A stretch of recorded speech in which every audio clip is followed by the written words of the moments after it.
Hello everybody, and thank you for tuning in to the Slay the Brother channel for another awesome standard Brawl deck. Since I felt like my last standard project was going to be a blowout with the possibility of an emergency ban coming, and standard itself may be a blowout with the possibility of an emergency ban not coming, I am definitely going to be focusing more on Brawl formats soon. So don't forget to press the like on this video and subscribe for more awesome Brawl content.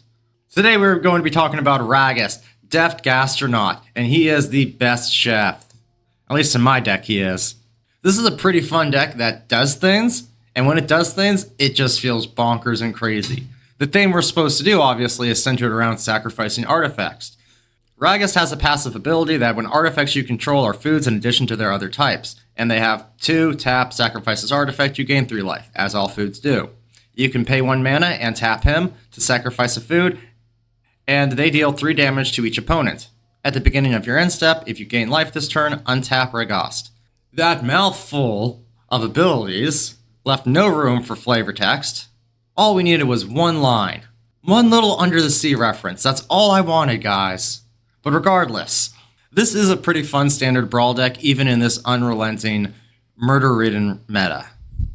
So first I'm going to go over some of the key enablers, some of the more powerful cards in this deck, and then I'm going to go over a lot of the support cards in this deck that help push Ragost and these other key items past their limit.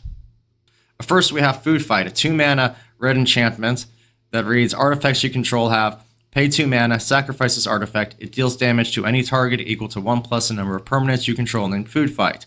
Since this is standard Brawl, we're only going to be dealing 2 damage most of the time like that.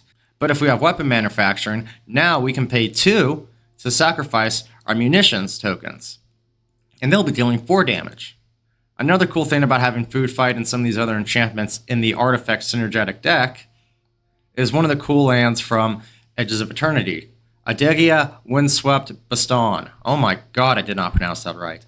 This land enters tapped, it generates white mana, and it also has Station. Once you reach 12 counters on it, you can pay 4 mana and tap this land, so 5 mana altogether. Create a token that's a copy of target artifact or enchantment you control, except it's legendary. Now there are a lot of powerful artifacts we could copy in this deck, but actually a lot of the enchantments I'm going over are keen targets for this land. I mean, Weapons Manufacturing, Food Fight, those are both great to copy, and so would the Roller Crusher Ride, a legendary enchantment from the Duskmourn that costs 3 and X. And it has a Delirium. If a source you control would deal non-combat damage to a permanent or player while there are 4 or more card types among cards in your graveyard, it deals double that damage instead. And especially in a long game, we're really going to get that triggered easily. We already have a lot of artifact creatures in this deck, a handful of enchantments, lands that go into the graveyard, and a small, very humble, but we do have some instants and sorceries, so it's not that hard to actually get 4 card types in our graveyard unless they're removing cards from our graveyard. And what's cool is when this enters, it can deal X damage to each of up to X target creatures. So I've had this thing do some pretty devastating hits on people before. It is a blast, and even though it's not an artifact, it works great as removal, and it works great as support for this deck. Wet Stalker Ardent is another great card from Edges of Eternity. This guy is like Impact Tremor, but in this deck, it is like Impact Tremor on crack. Whenever another creature or artifact you control enters, this creature deals 1 damage to each opponent. And depending on our field presence, this can get pretty crazy, because if this is Roller Crusher Ride is in play, that's 2 and we have Delirium triggered, that's 2 damage. If we have Delnay in play, of course he's in this deck, then that's 2 triggers. So I have seen this guy get pretty bonkers in matches in the past already. And then Chandra Spark Hunter, her abilities are actually pretty cool for this deck, I'm not going to lie. I don't have a lot of vehicles in here, but it is nice to be able to just pull a vehicle out of my ass and attack for nothing. But mainly her +2, we can sack an artifact or discard a card and draw a card. We'll have lots of artifacts to sack. We can ramp her up so that 3 turns after you play her, you can just get an emblem with whenever an artifact you control enters, this emblem deals 3 damage to any target. That's just a really good way to focus on what this deck already does and benefit from getting artifacts and artifact tokens into play. If we have an artifact and then another enabler in play that creates an artifact token, when we cast an artifact, that's 6 damage off that 1 card we cast. So this is a terrifying card for people to look at when they're on the other side of the table as us, and they see all the artifact generators we have. But yeah, so the game plan of this deck is pretty basic and simple. The game plan for this deck is pretty simple. try to get some sort of artifact token generator or damage enabler out in play to help Ragost deal more damage, or whatever setup you have work out very well. And we do have a lot of contingency plans in this deck. Now, if you're playing Ragost in Brawl, you can just focus on cards like Stalker Ardent with the when another creature enters, this deals 1 damage. You can have Impact Tremor and throw in War Leader's Call. There's already a lot of cards in this deck that synergize well with those two, but I kind of wanted to stay in the direction of food, because at one point I was very torn about which direction to go. So I'm going to highlight some of the better support characters in this deck real quick. I've already talked about Delnay. There are going to be a lot of creatures who have triggered abilities, and these creatures don't have more than 2 power. This was another reason that I didn't go with the War Leader's Call Impact Tremor style deck, because I wanted to really get gimmicky with Delnay as much as possible. And also, Ragost, they can, if you gain life and that triggers the untap ability, you can use their activated ability in between untaps. So you can get multiple triggers off of him just from having Delnay in the deck, if you weren't aware of how that worked. Hylia, Guided by Light, another Edge of Eternity's creature. This is a 3-mana white rare creature. She's basically a soul sister. Whenever them or another creature or artifact we control enters, we gain a life.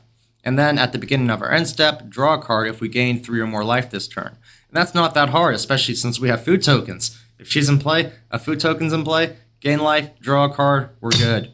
And speaking about card advantage, I have Enduring Innocence in here for card advantage. Caretaker's Talent helps give card advantage. And if we have weapon manufacturers in play, it's always awesome to get another token out of that by upgrading them to level 2. Chandra had card advantage as well. And then we have a bunch of little smaller card advantage sources like Enter the Battlefield, and when they die, like Solemn Simulacron, who will also get doubled by Delnay. Market Gnome, they're in here to sacrifice, and when we sacrifice them, we can gain a life and draw a card.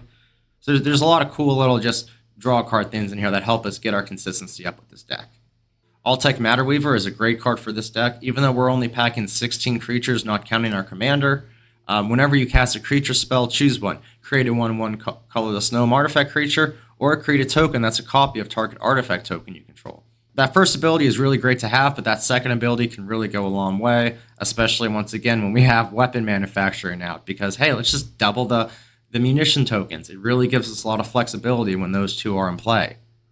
And I cannot stress enough how powerful you will feel if you have weapons manufacturing out and you're actually able to start setting up the pieces, because if you have weapon manufacturing and food fight out, that is 4 damage to any target for 2 mana. You really can't beat that. So now I'm going to go over a little bit of the contingency plans this deck has, because, obviously, if you're playing Standard Brawl, it's not like Commander. You play your Commander, you're probably going to have to play them next turn as well, regardless of if they're a powerful Commander or not. So Marvin, Murderous Mimic, because they don't always kill our Commander.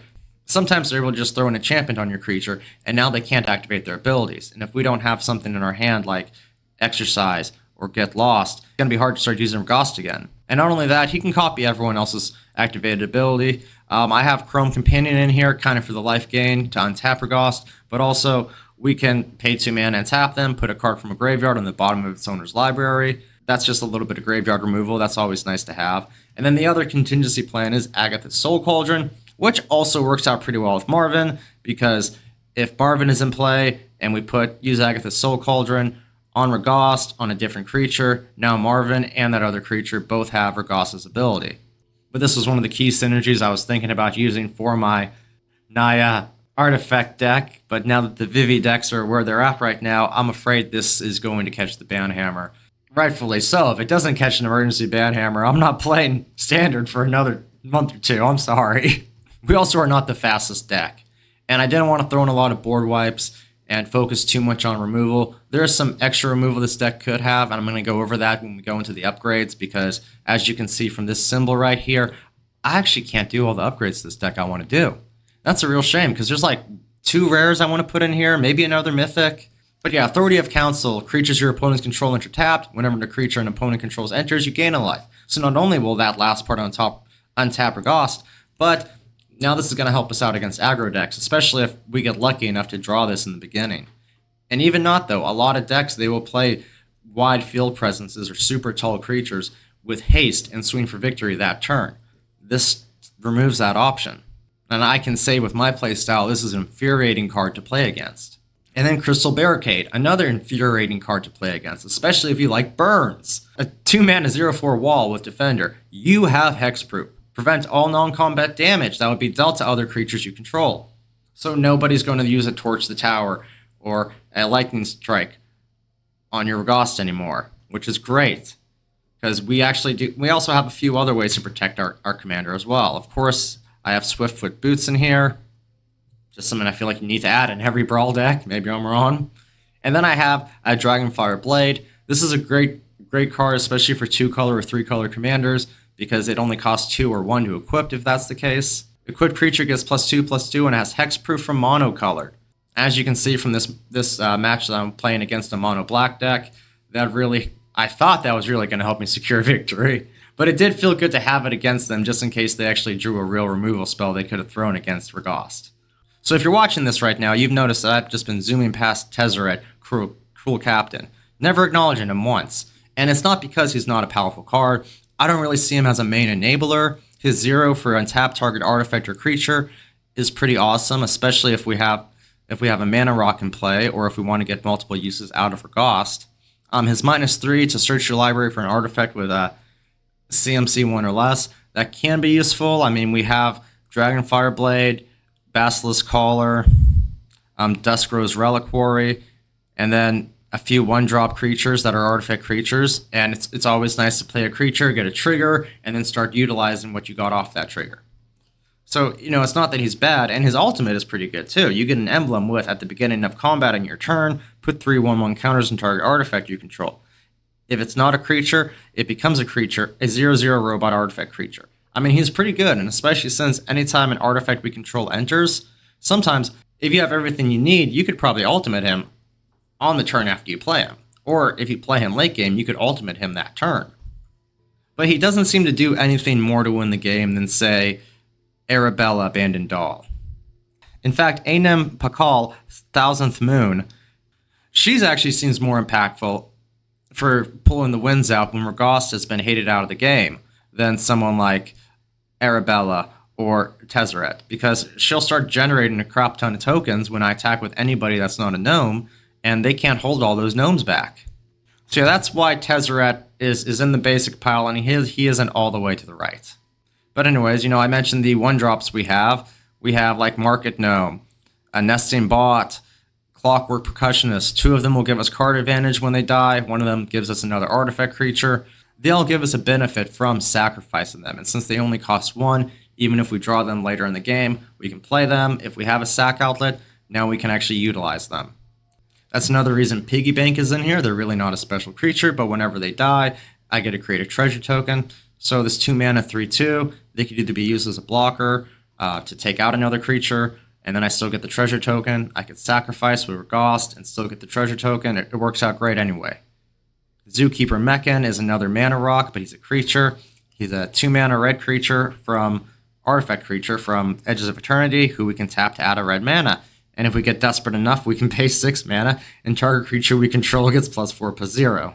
Arabella really does still work good in this deck, though, because of all the ways we have to generate tokens and all the creatures we have that are very weak already. She can get some big damage out, and because she gains life, that allows us to untap Ragost.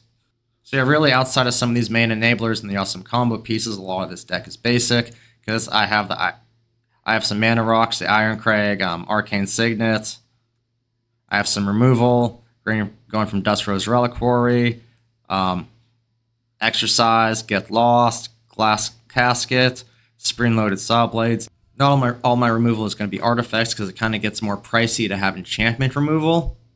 The White Aerosite is in there. It's a 4-mana artifact that allows you to exile a non-land permanent an opponent controls while this is on the battlefield, which is kind of expensive for that ability, but we can also tap it to add a planes. So it's a mana rock, and that's very nice, especially when the games get really long and we're trying to have to cast our commander out multiple times. Now, this deck has a lot of cool lands in it, though. One drawback is a lot of these cool lands mean that I have to play a little slower. Ishgard the Holy Sea from the Final Fantasy set will generate a white mana, but also you can cast it for its adventure. Faith and Grief, return up to 2 target artifact or enchantment cards from your graveyard to your hand. And for 5 mana, that is kind of expensive to have, but it's attached to a land, so it's basically just free card value in our deck. We gotta have Fountain Port in a deck like this. Something that makes a token if we have nothing else to something that makes a treasure token if we have nothing else to do is pretty amazing. It can let us sacrifice a token and draw a card. So if we're feeling like we need extra cards in our hands and maybe we have something like weapon munitions in play, someone like Alltech Matterweaver or Anem Pakal giving us tokens turn after turn, yeah, we can definitely afford to sacrifice tokens for Fountain Port to draw cards. And the Gold Saucer, this will let us sacrifice 2 artifacts to draw a card for a little cheaper. It's not nearly as good as Fountain Port, but it's kind of like a backup Fountain Port in my opinion, because also we can flip a coin, and if we win the flip, we get to create a treasure token. And at the end of the day, if this land ends up getting used with weapon manufacturing, it is really fun. It is a blast. So I want to talk a little bit about the cards that I would have in this deck if I had the wild cards to do so, and these would be very good upgrades for the deck itself. Perilous Snare is 3 mana white artifact with Start Your Engines, and when this artifact enters, we get to exile target non-land permanent and put on controls until it leaves.